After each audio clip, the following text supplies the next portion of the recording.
You're watching live from Paris here at France and Cat. I'm Luke Brown. We do start with that news coming in from Moscow, and the Russian opposition politician, former Deputy Prime Minister Boris Nemtsov, has been shot and killed in central Moscow. This according to the statement by the Russian government, which added that he had been shot by receiving four bullets, which then proved fatal. It is still, of course, very early days in this investigation.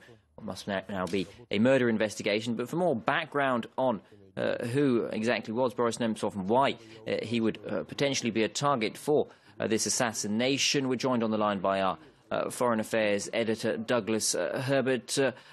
Douglas, why exactly is this so significant? What did he represent, this Boris Nemtsov? Well, Luke, Boris Nemtsov was perhaps the most prominent opposition politician in Russia. You know, when you speak of the opposition in Russia these days, it is a dwindling bunch, and much of the opposition has been in retreat. Boris Nemtsov was always very much an exception. You can really trace back his career. He was a relatively young man, 55 years old, but he was an oppositionist. He was a real trailblazing reformer going back under Gorbachev in the era of perestroika and glasnost. He was the governor of a very progressive region of Russia, the Nizhny Novgorod region, and that's really where he made his name, rose to prominence. He was young and charismatic. He went on after that. He was a deputy prime minister under Boris Yeltsin during an era when Russia was very much the new Russia, the post-communist Russia, was in a very chaotic period. And Nemtsov was really always very much spearheading reforms wherever you look. He was known especially for a very, very staunch voice on the economy and economic reform. He always saw that as the spearhead to making Russia a more modern place to live. In more recent years, though, bringing it up really to the present, he's been very much in the forefront of opposition politics, the little that is left in Russia of opposition politics, I might add. He railed against the Sochi Olympic Games recently. Basically, he had been mayor of Sochi at one point, and he said that basically they were absolutely corrupt.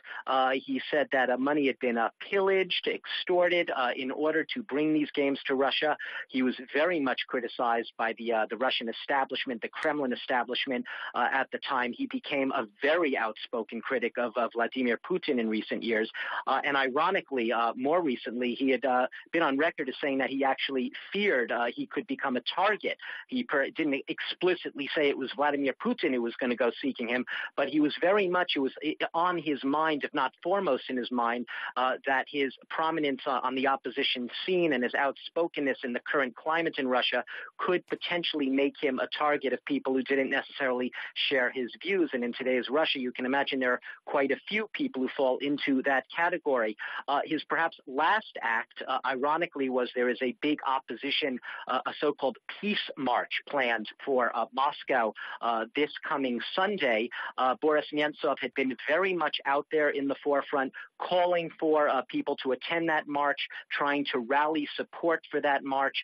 So right up literally to the very end, he was out there on the front lines, very much an opposition politician, had been linking up in recent years with another a prominent opposition politician, Garry Kasparov, the former chess champion.